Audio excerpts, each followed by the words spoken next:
I am Ferdinand Marcos, and I am the President of the Republic of the Philippines.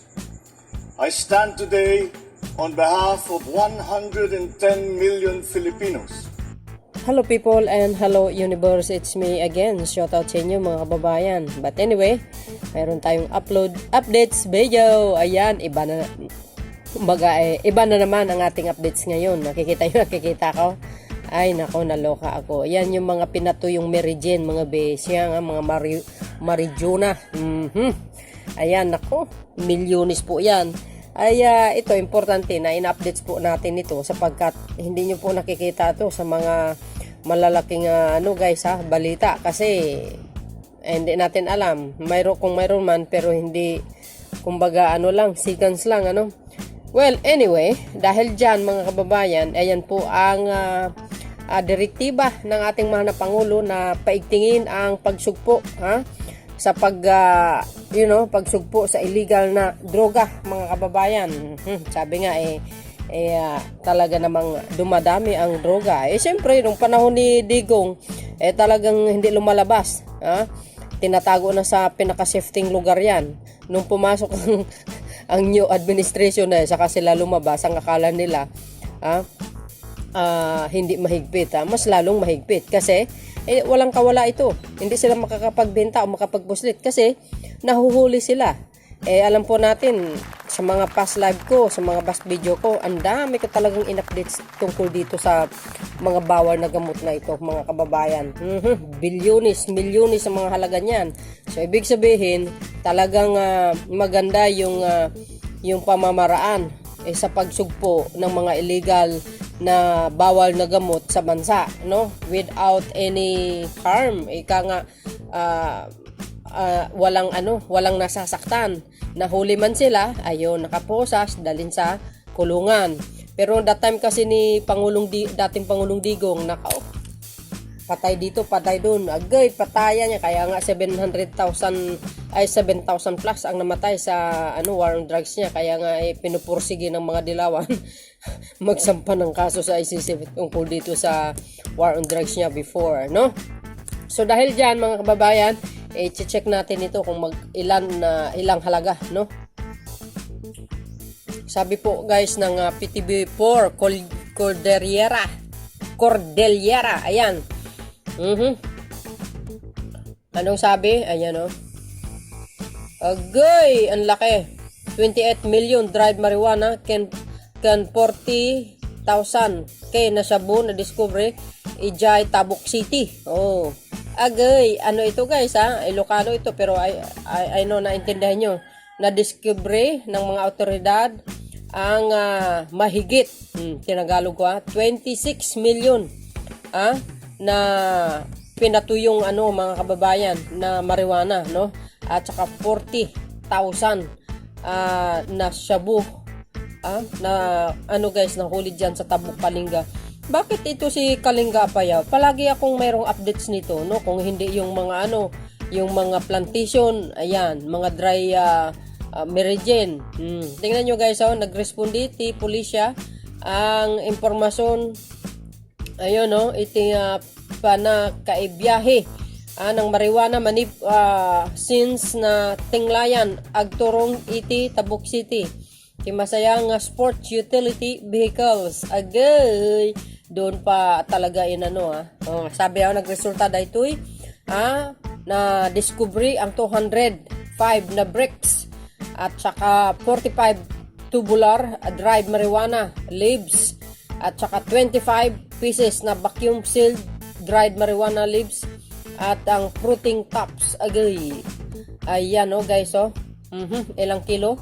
200 kilos, 230 kilograms nga nahuli na shabu guys na marijuana, 28 million. Agay, na discovery ayan laing ti 6 grams ti mapapati sa shabu nga agatad met iti nasurok ibig say may mahigit 40,000.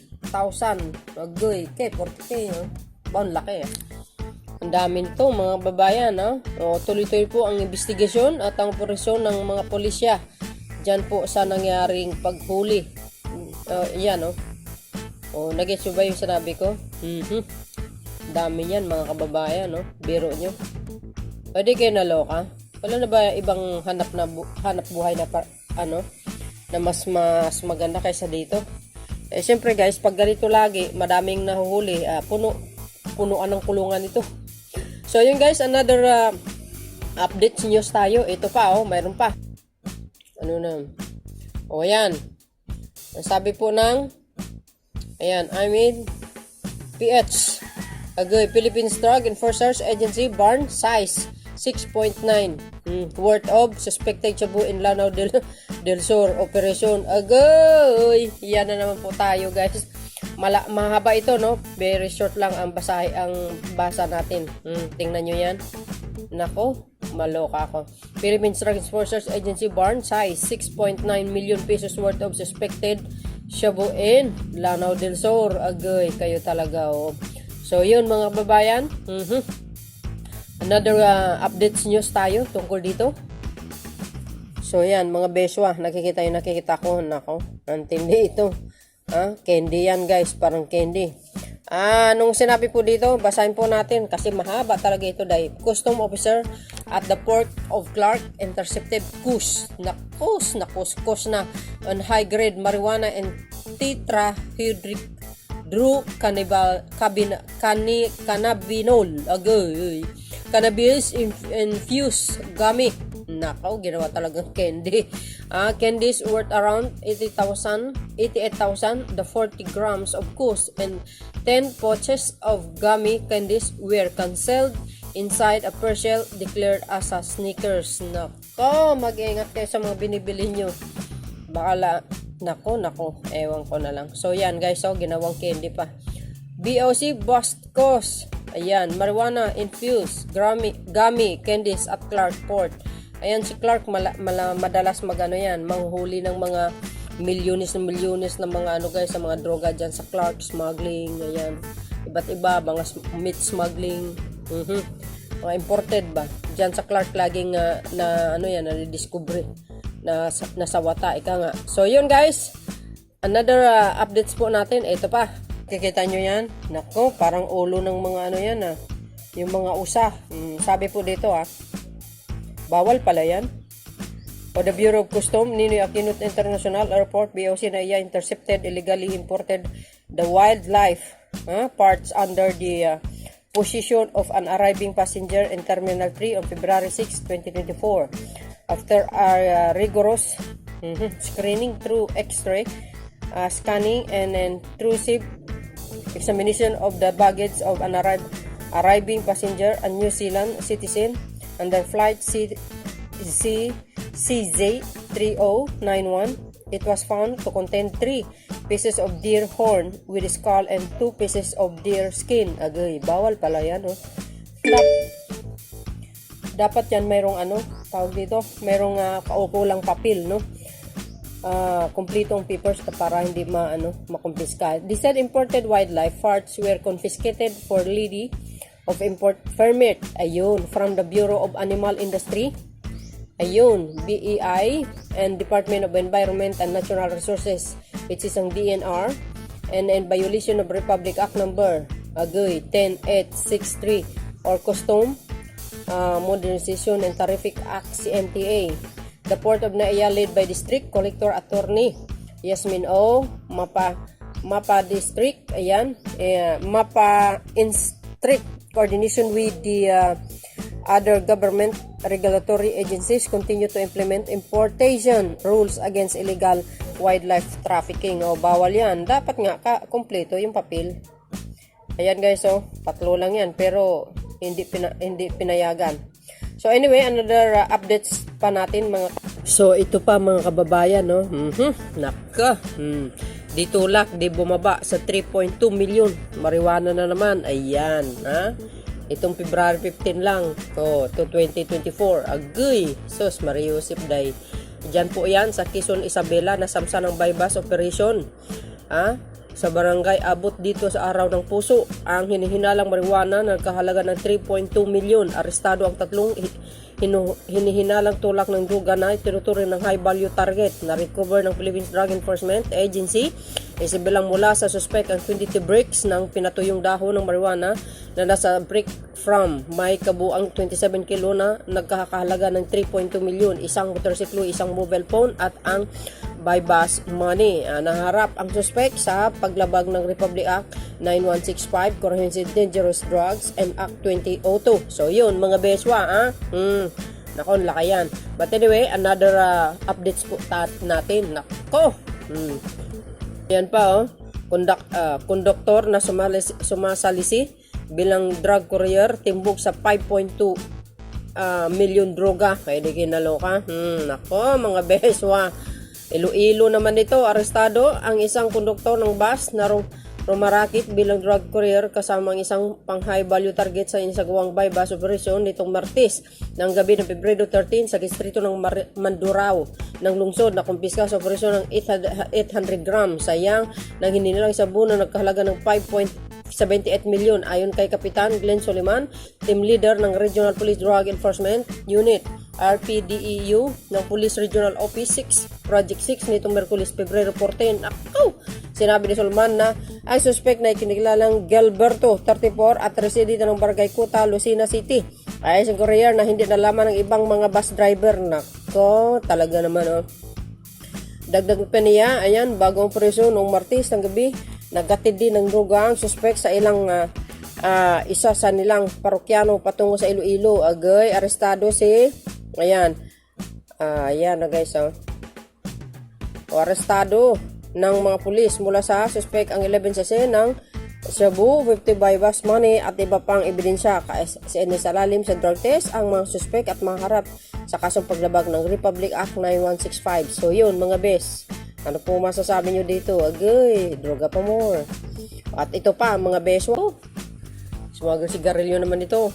Sabi po dito, sa port calls, the Bureau of Customs Port of Davao seized smuggled cigarette and maritime assert worth of 25 million during two enjoined operation with the Philippines Navy and local law enforcement group. Agay, in Sultan Kudarak, 14,000 rims of assorted smuggled cigarette valued at 7 million were intercepted along with a motorized bangka marked as a MBEI AMI valued at 700,000. Agay, BC said in statement in Barangay Lake Cebu, authorities seized 215 rims of various smuggled cigarette and 107,000. Nako, Mario Clara, Santa Maria. Agay, ayan BOC size 25 million of smuggled cigarettes Port Call Asia. Ayan, makaba ito kaya short lang, no? So, yan mga beswa. Alam nyo, talagang itong administrasyon ito kakaiba. Mula nung umupo si Pangulong Marcos Jr., nako, grabe mga kababayan yung ina-updates ko dito. Smuggled na mga karne, kahit iba, yung mga gagamba na bawal, ipuslit, lahat. Mas matindi ang yung guys, yung mga droga. International pa kamo So ito pa, mga kababayan. Nakikita ko, yan ang isa sa investigasyon ng Senado.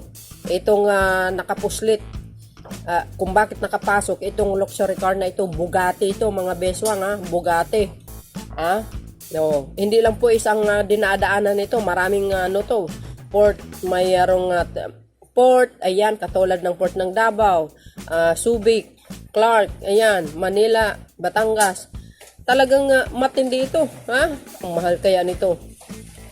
Yan po ang inimbestiga sa sa Senado, ayan grabe. Ang sabi po dito ng BOC Philippines. The owner of the red Bugatti Chiron Sports car, the Bureau of Customs BOC has been surrendered the luxury vehicle to the agency Custom Intelligence and Investigate Surveys Manila International Container Port. Ayan, IIS and MICPE on February 9, 2024. Nako, mahaba ito guys Kaya ito lang Nako, ang ganda nito. Sana all may ganito. Bugatti ito guys Ayan, nasa kustodiya po ng ng BOC ngayon yung itong itong Bugatti na sasakyan. Smuggled dyan guys ha. Ngayon guys, maraming salamat sa inyong watching. Nako, para naman mga kababayan, paiba naman tayo ng content, okay? Kasi minsan sa mainstream media hindi nila gaanong inaano ito, birabalita, lalo nito sa pagdating sa droga. Nako, medyo dare siguro, medyo maano lang, seconds lang, pero natotally buo, no? So anyway guys, maraming salamat sa inyong watching. Don't forget to like, hit the button bell para lagi kayong updates sa aking mga upload video. Bye, and baboos. God bless Philippines.